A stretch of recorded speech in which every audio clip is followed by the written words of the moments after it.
No vídeo de hoje mostrarei a você 6 características que mostram que o Sanji é um nobre, um lorde de primeira linha, e como esses traços de sua personalidade causam alguns conflitos existenciais nesse personagem tão marcante para a saga do Luffy e dos Chapéus de Palha. No entanto, antes de continuar a chamada, eu sou André Gussi e esse é Entreter e Conhecer. Se você é novo por aqui, tem uma proposta a você. Assista 3 vídeos do canal e se você achar pertinente com o seu cotidiano, considere se inscrever no mesmo. Agora, após a vinheta, vamos para o conteúdo de hoje?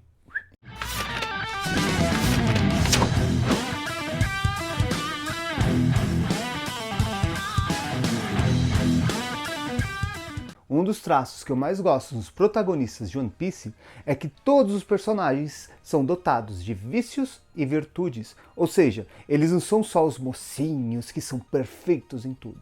Eles têm ali seus traços um pouco quanto obscuros, fazem algumas coisas ruins, os seus vícios. Tanto que o Sanji, eu já trouxe 2 vídeos comentando sobre os seus vícios, e eu estava devendo esse daqui, exaltando a sua virtude, que ele é um nobre de primeira linha. No entanto, nós temos que definir aqui o que seria esse conceito de nobreza. É aquela ideia do nobre, do lorde medieval, bem presente nos contos de fadas. Sabe aquele príncipe que vai e beija a princesa, que salva todo mundo, que é altruísta e tudo mais? É esse mesmo, essa ideia de nobreza que foi desenhada durante a Idade Média. E aqui nós já podemos puxar um traço, que o Sanji, ele é de uma linhagem nobre. No entanto, apenas o sangue dele não vai garantir essas ações. O nobre se faz também pelas suas atitudes. E eu mostrarei a você 6 atitudes que o Sanji adota que o transforma no nobre, além da sua linhagem. Então vamos lá, da primeira?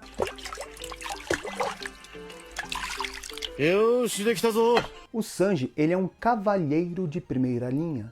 Vamos aqui tomar cuidado. Tem o cavaleiro, que é aquela pessoa que monta o cavalo, que luta e tudo mais. E o cavalheiro é um gentleman, uma pessoa que corteja a outra. Olha o termo, cortejar, que acompanha na corte. Então, um homem que faz de tudo por uma dama. E o Sanji aqui, nesse traço, ele é muito exagerado. Você vê ele sempre, quando uma mulher, ele faz de tudo. Serve, não deixa que ela faça esforço, protege e tudo mais. Então, isso daí é uma característica de um nobre. Compara com os contos de fadas. Eles são todos cortês, bonzinhos, tratam bem a dama. E o Sanji faz isso. Se bem que, como eu disse, aqui exagera de vez em quando. Mas é uma característica. No entanto, isso daí às vezes acaba o prejudicando. Porque ele tem um código de nunca bater em uma mulher. Em Enies Lobby, ele não consegue enfrentar a Califa justamente por esse fato. Ele acaba levando um sopapo da mesma, tendo a Nami e junto do Chopper resolver a parada.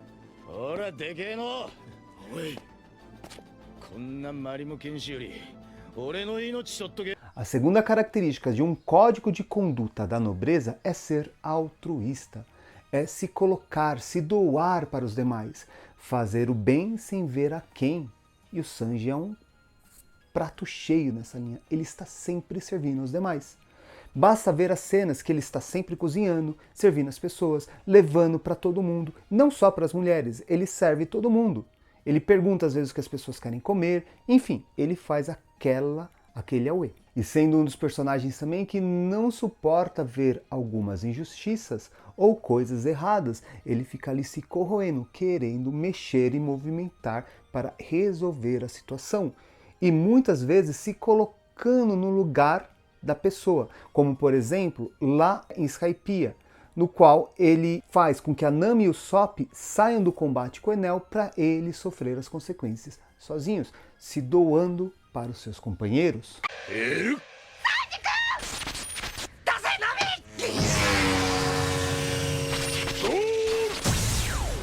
E daí nós podemos linkar-se com a terceira característica, que é a questão da compaixão, da bondade.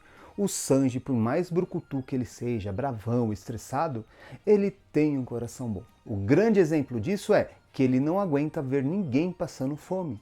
E ele acaba sempre ajudando uma pessoa nessa situação.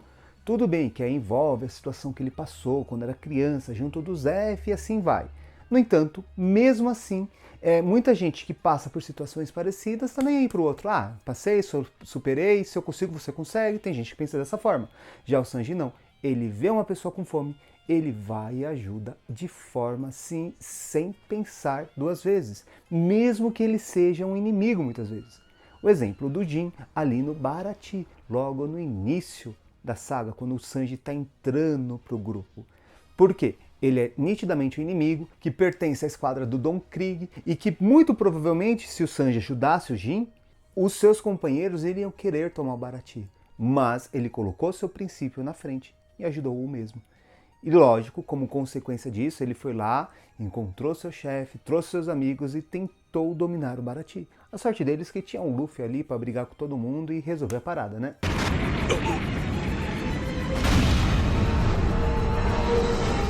E nossa quarta característica é a questão da inteligência.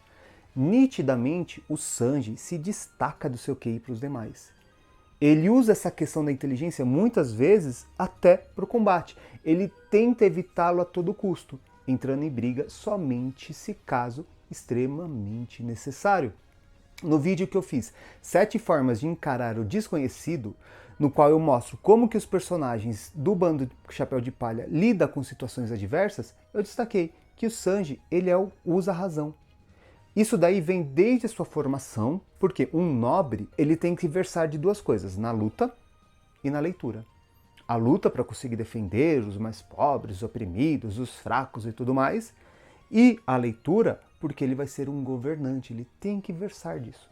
Então o Sanji acaba tendo essa inteligência. Não é que ele vai ter isso porque ele nasceu assim, não, ele se esforçou. E sem contar que o ato de cozinhar requer muita inteligência, de você combinar os ingredientes e tudo mais. E na questão do combate, muitas vezes ele consegue amenizar a situação sem entrar na mão diretamente. Como exemplo, antes de enfrentar o Enel lá em Skypiea, ele vai e destrói a casa das máquinas ali do navio, atrasando o plano do mesmo. Ou mesmo em Enies Lobby, quando todo mundo vai lá enfrentar a Marinha, os membros da CP9, ele se dispersa do grupo e vai abrir os portões da justiça, salvando o rolê também. Então vejam, ele usa da sua inteligência, da sua estratégia, para conseguir lidar com as situações.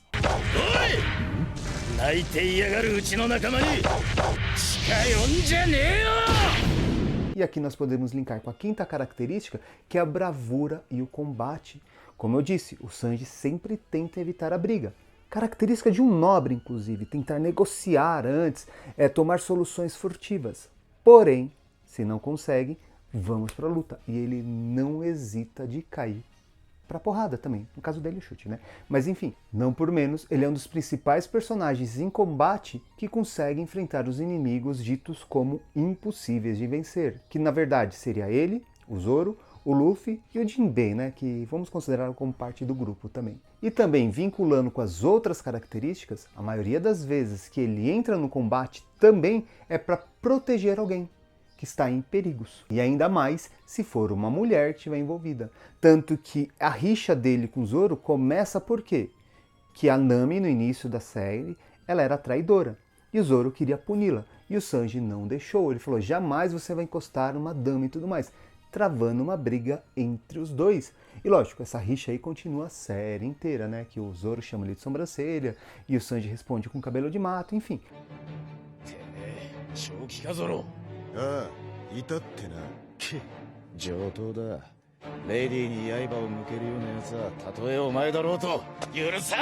E agora nós vamos caminhar para a nossa sexta e última característica, que é a questão da lealdade e o respeito. O Sanji, sem dúvida nenhuma, é um dos personagens mais leais. Vamos pensar aqui, quando ele foi convidado para entrar no Chapéu de Palha, ele não quis entrar porque ele devia, segundo ele, lealdade ao Zeff. E precisou do próprio Zeff falar, não, você não deve nada a mim, vai lá, filho. Só aí que ele foi. Tanto que teve aquele joguinho de psicologia para ele se sentir fora do grupo e querer partir. E uma vez dentro dos Chapéus de Palha, ele também mostra essa característica. Aqui o grande exemplo é quando o Bartolomeu Kuma, lá em Thriller Bark, quer dar as dores que o Luffy está sentindo para o Zoro, ele se coloca no lugar para sentir isso. Só que o Zoro acaba tomando a frente dele. No entanto, aqui do Sanji ali para frente vai ter um pequeno indício de traição que ele fará com o Chapéu de Palha. E essa característica dele vai corroer ele, a autoestima, ele vai ficar muito deprê com isso.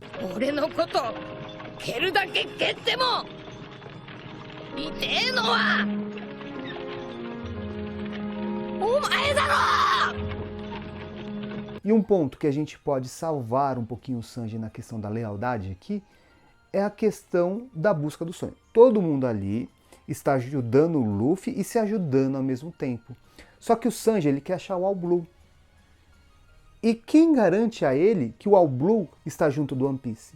Então, o fato dele ajudar o Luffy, ele não necessariamente está buscando o All Blue. Muito provavelmente eles podem estar indo para caminhos opostos. Mesmo assim, ele abre mão de achar o All Blue para ajudar os Luffy a se tornar o rei dos piratas. Se bem que eu acredito aqui no fundo do coração que quando o Luffy achar o One Piece de uma forma direta, ele vai achar o All Blue. O Oda não vai fazer essa mancada com o Sanji, né? Ou não? Será que vai? O que você acha, hein? Então fica assim. E aí, ficou claro para você que o Sanji tem todas as características para ser um nobre, um lorde de primeira linha? Entendeu como esses elementos compõem a personalidade desse personagem e que muitas vezes acabam causando alguns conflitos existenciais no mesmo? Qual desses pontos te chamou mais atenção? Compartilha aqui conosco nos comentários. E para encerrar, a sessão agradecimentos, que como sempre vai a Lilian, minha esposa, que me ajuda na estrutura desse canal como toda, sendo uma lorde, uma gentle girl, enfim, é tudo para mim. Muito obrigado, amor. Ao Enzo, que sempre me ajuda em algumas consultorias com One Piece. Valeu, Enzo. E lógico, não poderei de deixar agradecer a você que assistiu até aqui. Muito obrigado e até a próxima!